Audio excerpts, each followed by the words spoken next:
Howdy Moz fans, and welcome to another edition of Whiteboard Friday. This week I'm going to talk a little bit about the ranking factors survey that we did this year, and specifically some of the results from that. One of my favorite questions that we ask in our ranking factor survey, which happens every 2 years, goes out to a number of SEO experts. This year, 128 SEO experts responded, sort of folks who were hand-chosen by us as being very, very knowledgeable in the field. And we ask them, based on these sort of thematic clusters of ranking elements, things like domain-level link authority versus page-level keyword agnostic features, weight them for us. Give a percentage that you would assign if you were giving an overall assessment of the importance of this factor in Google's ranking algorithm. So this is opinion data. This is not fact. This is not actually what Google's using. This is merely the aggregated collective opinions of a lot of smart people who study this field pretty well. And this week, what I want to do is run through what these elements are, the scores that people gave them, and then some takeaways. And I even have an exercise for y'all at home or at the office, as the case may be. So interestingly, right, folks, the largest portion that was given credit by the SEOs who answered this question was domain-level link authority. This is sort of the classic thing we think of in the Moz scoring system as domain authority, right? DA. And they said 20.94%, which is fairly substantive. It was the largest one. Just underneath that, page-level link features, meaning external links, how many, how high quality, where are they coming from, those kinds of things for ranking a specific page. Then they went to page-level keyword and content features. This isn't just raw, like keyword usage, keyword in the title tag, how many times you repeat on the page. This is also content features like, if they think Google's using topic modeling algorithms or semantic analysis models, those types of things, that would also fit into here. And that was given about 15%, 14.94. At 9.8%, then they all kind of get pretty small. Everything between here and here is between 5 and 10%, and a bunch of features in there, like page-level keyword agnostic features. So this might be like how much content is in there, to what degree Google might be analyzing the quality of the content, are there images on the page, stuff like this. How fast does the page load could go in there. Domain-level brand features. Does this domain or the brand name associated with website get mentioned a lot on the internet?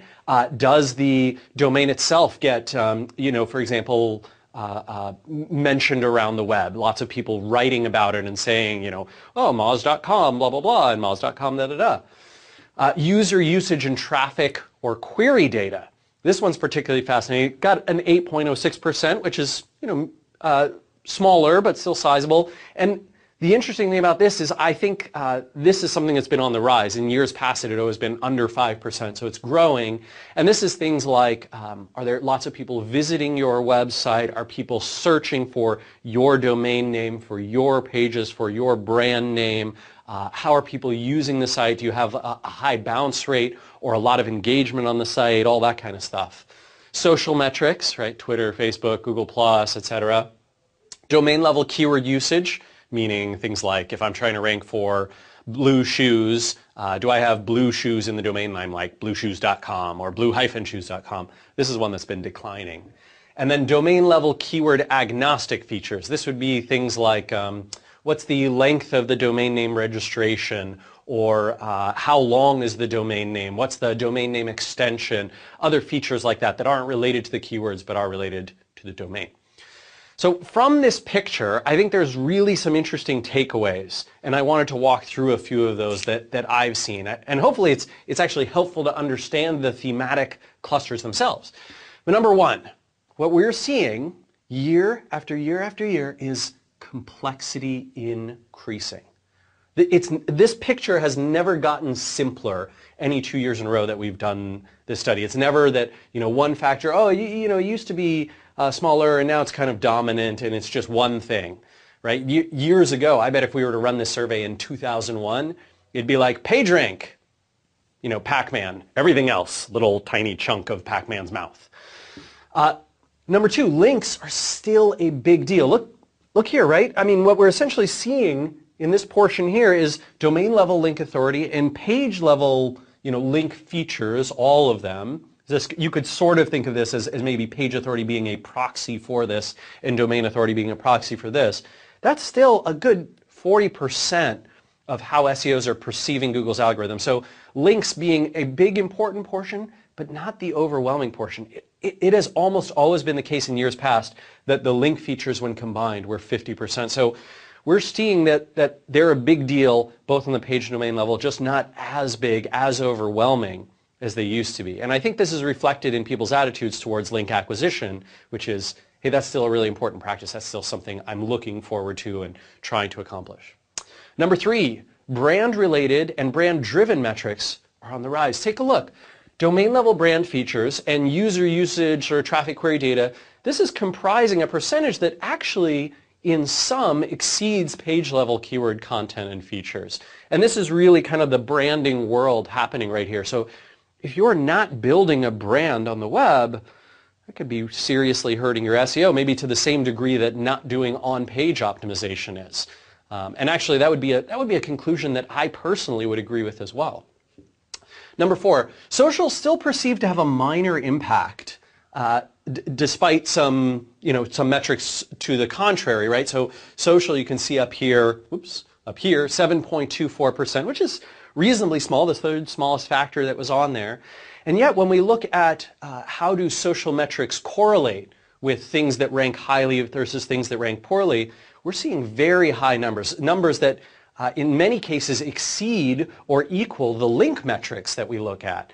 And so, here at Moz, we kind of look at those and we go, well, obviously correlation does not imply causation. It could be the case that there's other things Google's measuring that just happen to perform well and happen to correlate quite nicely with social metrics like +1s and shares and tweets and those kinds of things. But certainly it's surprising to us to see such a high correlation and such a low perception. And my guess is, if I had to take a guess, what I'd say is that SEOs have a very hard time connecting these directly. Right? Essentially, you go and you see a page that's ranking number 9, and you think, hey, let me try to get a bunch of tweets and shares and +1s, and I'm going to acquire those in some fashion. Still ranking number 9. I don't think social does all that much. Versus, you go out and get links, right? And you can see the page kind of rising in search results. You get good links from good places, from authoritative sites, and many of them, boom, boom, boom, boom, boom. I look like I'm rising. Links are it. And I think what might be being missed there is that the content of the page, the quality of the page, and the quality of the domain and the brand and the amplification that it can achieve from social is an integral part. I don't know exactly how Google's measuring that, and I'm not going to speculate on what they are or aren't doing. The only thing they've told us specifically is that we are not exclusively using just +1s precisely to increase rankings unless it's personalized results, in which case maybe we are. And that, to me, that kind of hyperspecificity says there's a bigger secret story hiding behind the more complex things that they're not saying they aren't doing. Number 5, the last one, keyword-based domain names, which I know have been kind of a darling of the SEO world, or historically a darling of the SEO world, and particularly of the affiliate marketing worlds, right, for a long time, continue to shrink. And you can see that in the correlation data, you can see it in the performance data, you can see it in the Mozcast data set, which monitors sort of what appears in Google and doesn't.